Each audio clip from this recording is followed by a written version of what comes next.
आपके सामने एक क्वेश्चन लिखा है u equal to log of x4 plus y4 upon x plus y. आपको फाइंड करना है x del you upon del x plus y del you upon del y, इसकी वैल्यू। अगर आपने कभी ध्यान दिया हो तो ये जो क्वेश्चन है ये पार्शियल डेरिवेटिव का है। अब पार्शियल डेरिवेटिव इट मींस आंशिक अवकलन। अब सामान्य अवकलन और आंशिक अवकलन में क्या फर्क है, चलो ये बात मैं बाद में बताता हूँ, वो छोटी सी बात है लेकिन आपको जानना जरूरी है। क्वेश्चन इस तरीके के जब भी आए तो आपको क्वेश्चन देखते ही पता चलना चाहिए कि ये क्वेश्चन किस टॉपिक का है। क्या आपको याद आया ये टॉपिक कौन सा है? अगर याद आ गया तो तुरंत कमेंट कीजिए। चलो बताता हूं मैं। कमेंट किया, देखता हूं मैं। आप देखिए ये दे रखा है क्वेश्चन, बिल्कुल सीधा सा है, आयलर थ्योरम का। आयलर थ्योरम का नाम कब आता है? जब कभी हम पार्शियल डेरिवेटिव की बात करें तो आयलर थ्योरम के सारे क्वेश्चन लगभग इसी पैटर्न पे होंगे। और आयलर थ्योरम का क्वेश्चन आज तक किसी भी एग्जाम ने छोड़ा नहीं है, बहुत इजी काम। यहां इसने जो बात पूछी है ये वाली कि x del you upon del x plus y del you upon del y. ध्यान रखना, इस क्वेश्चन को अपन दो तरीके से कर सकते हैं, और भी हो सकते हैं मेथड्स, लेकिन मैं आपको दो तरीके बताऊंगा। पहले तो लॉन्ग मेथड। अब वो लॉन्ग मेथड जो बीएससी बीएड वाले हो या बीएससी वाले हो या इंजीनियरिंग वाले हो, कोई भी स्टूडेंट्स, तो उनके लिए तो लॉन्ग मेथड। और जो चाहते कि नहीं नहीं हम तो कंपटीशन एग्जाम दे रहे हैं कोई कंपटीशन एग्जाम जिसमें ये टॉपिक हो, आरपीएससी वाले तो हो ही सकते हैं, या पीएससी का एग्जाम किसी भी स्टेट का हो, उनमें ये टॉपिक तो होता ही है।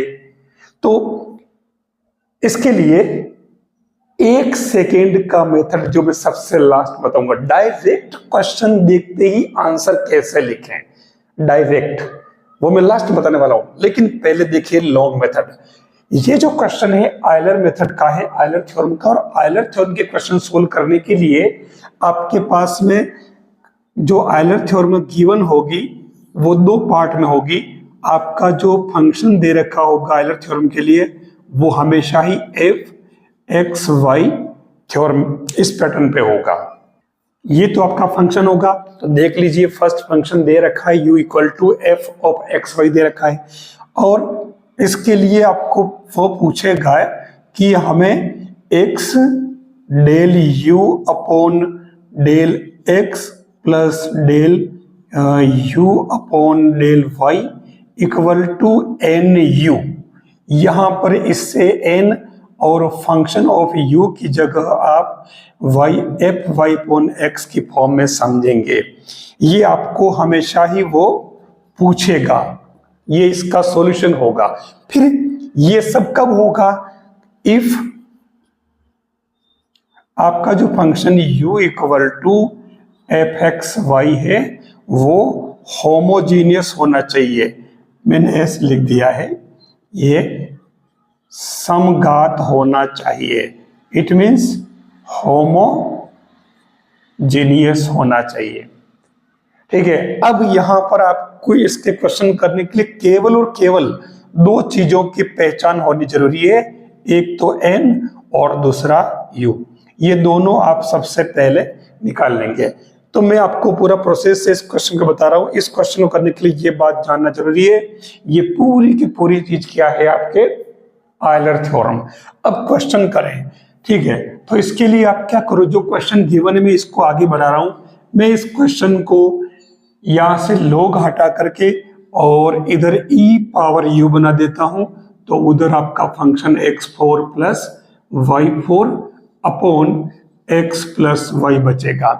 आप देखें कि ये एक तरह से fu हो गया, ठीक है, ये u कह दो इसको, तो ये e power u equal to क्या हो जाएगा, इसमें से आप x पावर 4 कॉमन ले लें तो ये 1 प्लस और y upon x whole power 4, और नीचे आएगा आपके x कॉमन ले लो नीचे वाले में से भी, तो 1 प्लस y अपॉन x बचेगा, क्योंकि हमें बनाना था function of y upon x। तो ऐसे केस में यहां देखिए ये ई पावर यू, और ये ऊपर तो क्या बचेगा एक्स क्यूब, और ये पूरा का पूरा फंक्शन क्या बन गया आपके एफ वाई अपॉन एक्स। कोई जरूरी नहीं ये एफ एक्स अपॉन वाई भी हो सकता है। तो हम कह सकते हैं कि हमारे पास में यहाँ n इक्वल टू 3 है, और ये 3 ऑर्डर का होमोजीनियस फंक्शन है। ये हमारा एलिमेंट्री काम हो गया। अब हम क्या करेंगे, इसको यूज करेंगे। तो ये क्या हो जाएगा, हमें इसकी वैल्यू फाइंड करनी है, और यही तो मैंने जो बताया था इसको यूज करना। और इसके आगे क्या था, एन यू। तो आप x की जगह x रहने दीजिए, ठीक है।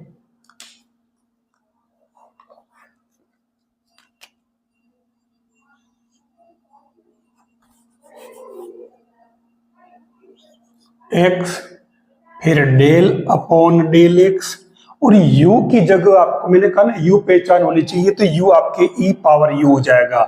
तो ये e पावर u लिख दे, फिर प्लस और y, फिर साथ में del upon del y e power u, और इधर आपके था n u।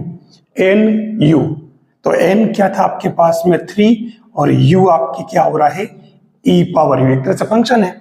बस इसे आप आगे बढ़ा लीजिए। e पावर u का करोगे डिफरेंशिएशन, तो ये x as it is e power u ही रहेगा, साथ में del u upon del x आ जाएगा, y ऐसे रहेगा, e पावर u आगे आ जाएगा, del u upon del y, और इधर 3e पावर u।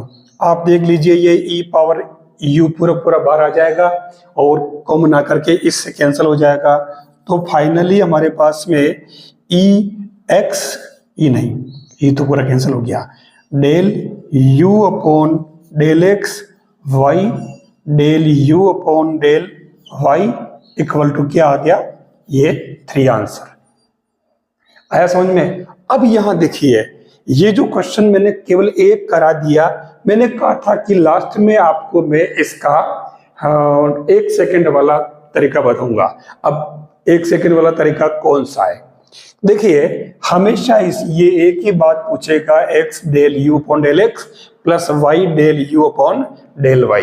मैं आपको बताना चाहूंगा कि इसका आंसर हमेशा और हमेशा n ले लें, और f u upon f days u लिख देना, ये हमेशा इसका आंसर होगा, हमेशा। जैसे अपन इसके लिए काम करें, ये जो क्वेश्चन था मैंने यहाँ पर जैसे लिखा है, मैं इसी क्वेश्चन को चेंज कर लेता हूं और यहां लिख लेता हूं u इक्वल टू 10 कुछ भी ले लो, मैं साइन ले लेता हूं, चलो ये साइन ले लिया, और ये x पावर 4 y पावर 4, नीचे में x प्लस y ही रहने दो, कोई फर्क नहीं पड़ रहा। अब मैंने कहा नहीं, आपको 2 चीज का पहचान करनी, आइडेंटिफाई करना है। एक तो हमारा एफ यू क्या है, तो साइन इधर लाओ, सॉरी यहाँ आपको साइन इनवर्स करना होगा। जनरली क्वेश्चन हम साइन भी करते तो कोई दिक्कत नहीं थी, पर यहाँ साइन इनवर्स वाला फंक्शन ले रहा हूं।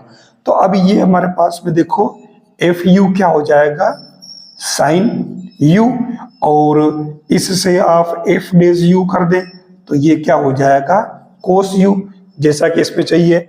और एन आपके पास में कितना है 3, डायरेक्ट दिख रहा है यहाँ पर, ऊपर पावर 4 नीचे पावर 1, तो 3 ऑर्डर वाला समघात फंक्शन है, होमोजेनियस है। तो अब आप डायरेक्ट इसके लिए जो आंसर लिखोगे वो क्या हो जाएगा, n की जगह तो 3 और f u upon f dash u, यानी कि sine u upon cos u, तो ये हो जाएगा 10 u, ये इसका आंसर हो जाएगा। और कुछ भी नहीं करना, कोई सा भी क्वेश्चन हो, आपको सबसे पहले n को आइडेंटिफाई करना है। n से आपका काम इजी हो जाएगा कि n क्या है। अक्सर आपके n क्या होता है 0। कैसे, जैसे इस क्वेश्चन में देखिए मैंने क्वेश्चन चेंज कर दिया है, ठीक है, और वैल्यू आपको ये फाइंड करनी x del you upon del x plus y del you upon del y। तो अब इसमें देखिए यह 2 फंक्शन दे दिए, प्लस में है, हम 2 बार आयलर थ्योरम अप्लाई कर लेंगे, पहले अपन फर्स्ट फंक्शन के लिए और फिर दूसरे फंक्शन के लिए। मैं इस पहले वाले को v मान लेता हूं, इसको w मान लेता हूं सुविधा के लिए। तो पहले फंक्शन के लिए आप देखिए v इक्वल टू क्या हो गया, ये sine inverse x upon Y. अब इसकी बात पहले कर लें तो इसमें u जो था ना वो क्या बन जाएगा, आप इसे साइन v ले लें और उधर क्या हो जाएगा x अपॉन वाई। अब आप देखो तो ये x अपॉन वाई क्या है, ये function of x upon y आ गया। अब इसमें दो चीज चेक कर लो, आपके u तो क्या हो गया आपके साइन v, और n कितना हो गया देखो, आप इसमें n 0 हो गया। हमारा काम देखो ये खत्म हो गया है।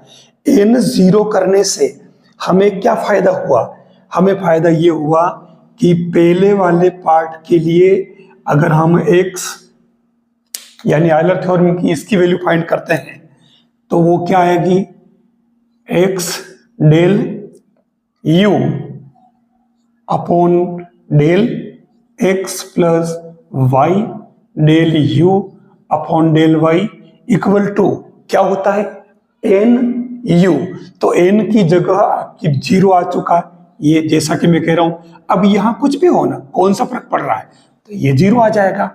अब यहां इसके लिए अपन ने v लिखा तो आप v लिख लीजिए, कोई फर्क नहीं पड़ रहा है, ठीक है। तो और सेकेंड वाले की अगर बात करें तो उस कंडीशन में जो सेकेंड फंक्शन था इसके अंदर भी आप देख लो, यहां ये क्या था, w इक्वल टू 10 और ये क्या था इधर y अपॉन इनवर्स में x। तो इससे ये 10w इक्वल टू क्या हो जाएगा, y अपॉन x। तो ये भी आपके मैंने कहा ना y अपॉन x बन गया, देखो आप। तो यहां पर भी n इक्वल टू 0 आ गया, और n 0 आते ही क्योंकि n u होता है तो इसके लिए भी x del u upon del x plus y del u upon del y equal to n की जगह 0। और यहां आप चाहो तो इस u की जगह आपको क्या लिखना था, u की जगह v कर देना था। तो ये यहां कोई फर्क नहीं पड़ रहा है, आपके ये यहां भी आ जाएगा, यहां पर v आ जाएगा और यहां पर भी v आ जाएगा। समझना, मैंने डायरेक्ट करने वाला था लेकिन मैंने कहा चलो आपको लगेगा कि ये यहाँ v तो माना था, ये वापस u कहां से आ गया, तो मैंने फिर से इसको v कर दिया। ये राइट का सिंबल नहीं है, v है, ध्यान रखना, ठीक है। तो 0 आ गया। फिर इसके अंदर अपन u की जगह क्या लिख देंगे, आप w लिख दो, कोई फर्क नहीं पड़ रहा, w ये w और यहाँ w, तो ये भी 0 आ गया। अब मैंने कहा था कि आपने इसको ये लेट किया था तो u equal to v plus w हो गया, आ गया समझ में। तो उस कंडीशन में ये डेल u अपॉन डेल, अगर आप x करोगे तो ये x del u plus y del u upon del y। तो प्रोसेस के लिए मैंने क्या इसको आगे बढ़ा दिया, बाकी डायरेक्ट आंसर लिखने वाला था मैं। यहाँ u equal to v plus w है तो इसे u की जगह v प्लस w पुट कर दो। तो देखिए ये हो जाएगा x del upon del x और ये हो जाएगा v plus w plus y del upon del y और यहाँ पर भी v प्लस w। तो इसको आगे बढ़ा लीजिए आप, देखो ये हो जाएगा x del v upon del x plus x del w upon del x plus फिर ऐसे ही आगे वाले को बढ़ा लीजिए, तो y del v upon del y plus y del w upon del y। तो इससे ये क्या हो जाएगा, पूरा का पूरा x, इसको x वाले को इसको साथ में ले लो, ठीक है ना।